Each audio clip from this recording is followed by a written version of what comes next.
बाबा साहब डॉक्टर अम्बेडकर ने कहा था कि शिक्षा वो शेरनी का दूध है जो पिएगा वो दहाड़ेगा।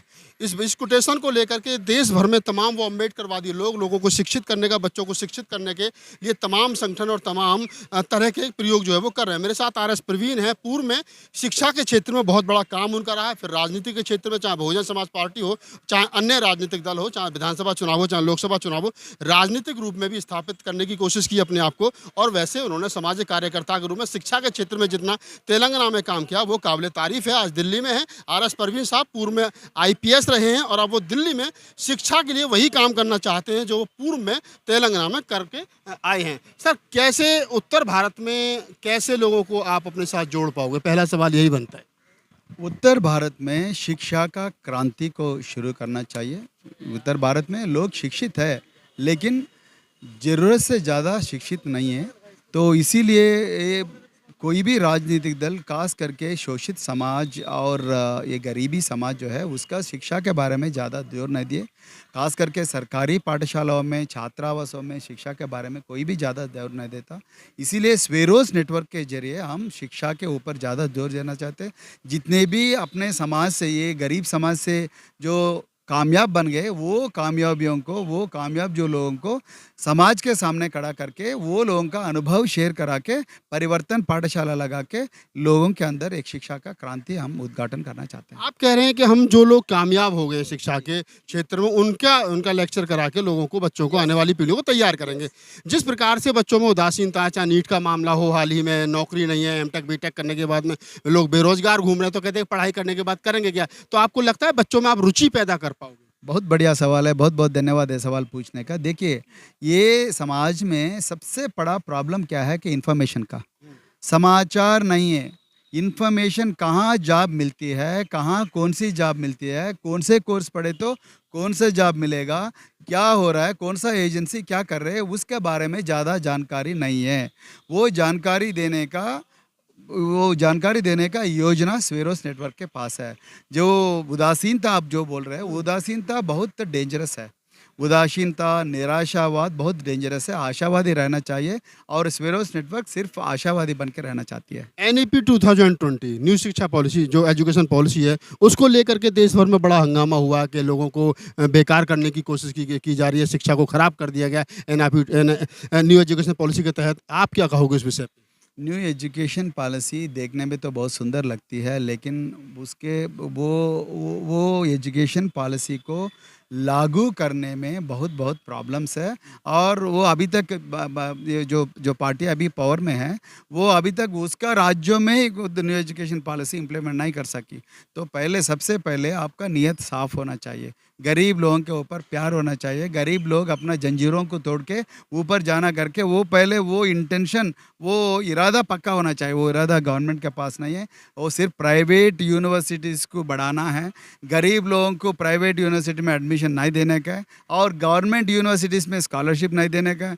ये चीज़ ये लोग न्यू एजुकेशन पॉलिसी का लागू में हो रहा है। प्राइवेट यूनिवर्सिटीज़ का बहुत बड़ा इंकरेजमेंट मिल रहा है और गरीब लोग, कितने लोग प्राइवेट यूनिवर्सिटी में जा सकते हैं? हर राज्य में 10, 15, 20, 30, 40 प्राइवेट यूनिवर्सिटीज में। गरीब लोग कौन जाएगा उसमें? 30 लाख 35 लाख का खर्चा करके कौन जाएगा? तो सरकारी यूनिवर्सिटी का बारे में कोई भी नहीं सोच रहा।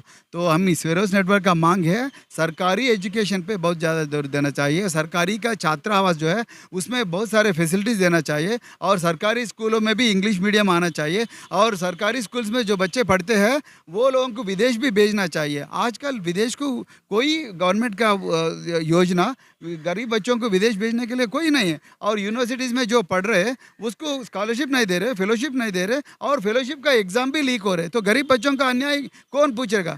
एजुकेशन का जो बजट है भारत सरकार ने इस बार लगभग 1%, 1.25% घटा दिया। ऐसे में बेहतर शिक्षा कैसे दी जा सकती है? कैसे नहीं दे सकता। इसीलिए भारत सरकार ये पूरा दिखाने में PhD क्या है, दिखाने में नंबर 1 है मगर करने में बहुत पीछे है। भारत सरकार के अंदर वो सिंसियरिटी नहीं है। मैं इसीलिए रोहित वेमुला का हत्या कैसे, रोहित वेमुला हैदराबाद सेंट्रल यूनिवर्सिटी में कैसे खुदकुशी कर सकता है? अरे एक बड़ा स्कॉलर है, अच्छा लिख सकता है, अच्छा सोच सकता है, उसका मौत कैसे हो सकता? तो भारत सरकार गरीब लोगों का शिक्षा जो है वो शिक्षा के खिलाफ। सरकार कह रही है स्किल स्किल बार बार कहती है स्किल डेवलपमेंट एजुकेशन को लेकर के बार बार कह रही है कोई जूते बनाने वाले को जूते में पीएचडी करनी चाहिए, बढ़ई का काम करने वाले को बढ़ई के काम में पीएचडी करनी है। आपको लगता है इस प्रकार की एजुकेशन अगर दी जाएगी यूनिवर्सिटियों में तो कहीं ना कहीं जो जाति के आधार पर लोग काम कर रहे थे उसी व्यवस्था को बढ़ावा मिलेगा? मैं ये जो वादन जो है उससे मैं सहमत नहीं हूँ। सरकार ये जूते बनाने वाले ज़िंदगी भर वो जूते बनाना है क्या? सफाई कर्मचारी का बेटा फिर सफाई कर्मचारी बनना है क्या? ये गलत सोच है। ये देश में यही गलत सोच की वजह से पिछड़े और शोषित समाज वही पिछड़े बन गए, और पिछड़े नहीं, न केवल पिछड़े नहीं, वंचित भी बन गए। तो ये जूते बनाने वाले क्यों चार्टर्ड अकाउंट नहीं बनना चाहिए? जूते बनाने वाले सफाई कर्मचारी का बेटा क्यों फाइटर जेट पायलट बनना चाहिए? आर्मी का जनरल क्यों नहीं बनना चाहिए? वो डॉक्टर क्यों नहीं बनना चाहिए? यही प्रॉब्लम है देश में। तुम जो काम कर रहे वही काम बरसों से पीढ़ियों से पीढ़ियों तुम युग युग से वही काम करते रहो। हम पैसे कमाते रहेंगे, तुम भीख मांगते रहेंगे। परवीन सर, विजन बहुत बड़ा है आपका, पूरा कैसे करोगे इसको? आप जैसे लोगों का सहारा लेके आज, इसीलिए तो दक्षिण भारत में जो अच्छी चीज़ की है हम उत्तर भारत से भी शेयर करना चाहते हैं। उत्तर भारत में हमको नौजवान जोड़ रहे हैं। शिक्षा के जरिए बहुत सारे बदलाव आएगा, हम उससे बहुत बिलीव करते हैं। जरूर कुछ ना कुछ अच्छा चीज़ होगा। आपका जो संगठन है किसी राजनीतिक दल से प्रभावित है या क्या है? हम कोई स्वेरोस नेटवर्क नॉन पॉलिटिकल नेटवर्क है।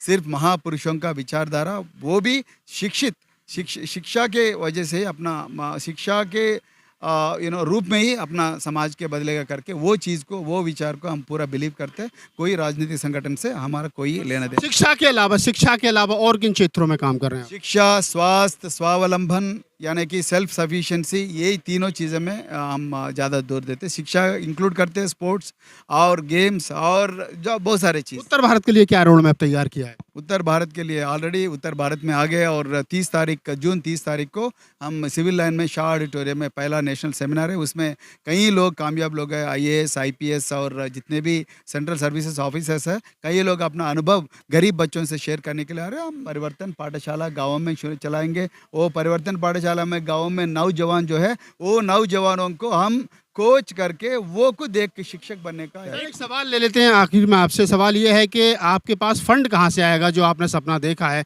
इसको पूरा करने के लिए पैसा चाहिए, क्योंकि आप कैसे गलगोटिया यूनिवर्सिटी से तमाम जो बड़े बड़े शिक्षा संस्थान हैं, जैसा भी ओमदेव जी ने कहा कि सरकार की गोद में बैठ करके लोग एजुकेशन माफिया बने हुए हैं, तो आप कैसे उनसे पार बसा पाओगे? बहुत बढ़िया सवाल है। वो माफिया के खिलाफ एक मास एक्शन होगा। वो मास एक्शन जो है, गरीब लोगों के पास एक एक रुपया गरीब लोगों में जितने भी कामयाब बन गए, वो कामयाब जो बने, वो कामयाब लोग अपना इनकम से 1% भी दिए तो ये पूरा क्रांति। पे बैक टू सोसाइटी के अलावा कोई दूसरा रास्ता नहीं, इसका मतलब पे बैक के सोसाइटी के अलावा कोई दूसरा रास्ता नहीं है। कोई कारपोरेट संस्था गरीब लोगों के लिए, गरीब लोगों का पढ़ाई के लिए पैसे देने वाला नहीं है। अपील करना मैं इसीलिए गरीब समाज में जो भी शिक्षित हो गए, जो भी कामयाब बन गए, आप लोगों का इनकम, आप जरूर आपका कंफर्ट जोन से बाहर आइएगा। आप अपना समाज के पास जाइएगा। आप अपने ही सोसाइटी में कम से कम 1 पैसा, आपका अगर 100 रुपये अगर काम कमाए तो कम से कम उसमें 1 रुपया हर महीने निकाल के अपने समाज के लिए खर्च करो। जरूर अपना समाज में क्रांति आएगी। अपना समाज में एक दिन एक अच्छा समाज बनेगी। 30 जून को जो आप सेमिनार करने जा रहे हैं शाह ऑडिटोरियम में, क्या टाइमिंग रहेगी? कब से कब तक चलेगा? 30 जून में 9:30 बजे से लेके 3 बजे तक रहेगा, और पूरा हम प्रेजेंटेशन देंगे। आपको भी इनविटेशन है। 30 जून के दिन पूरे जितने भी कामयाब हो गए IAS IPS ऑफिसर्स, वो पूरा लोग आके अपना अनुभव शेयर करेंगे। धन्यवाद। आप RS परवीन थे और पूर्व में IPS हैं और राजनीति के क्षेत्र में भी धमक रखते हैं। बहुजन समाज पार्टी के तेलंगाना प्रदेश के प्रदेश अध्यक्ष रहे थे, विधानसभा चुनाव लड़े थे, कुछ वोटों से चुनाव हार गए थे और दोबारा दूसरे राजनीतिक दल से इस बार लोकसभा चुनाव लड़े थे और तीसरे नंबर पर रहे थे। तो राजनीति के क्षेत्र में भी RS परवीन की अच्छी पकड़ है। पूर्व में IPS रहे, लेकिन शिक्षा के क्षेत्र में उन्होंने बहुत सारा काम किया है। उत्तर भारत में उसी शिक्षा की जो मॉडल है उसको लेकर के वो आए, जिससे कि इस देश के SC ST OBC माइनॉरिटी और वंचित समाज के बच्चों को अच्छी शिक्षा मिल सके। हमारी शुभकामनाएं उनके साथ हैं। देखना यही है कि वो कितने अपने उद्देश्य में सफल हो पाते हैं। धन्यवाद।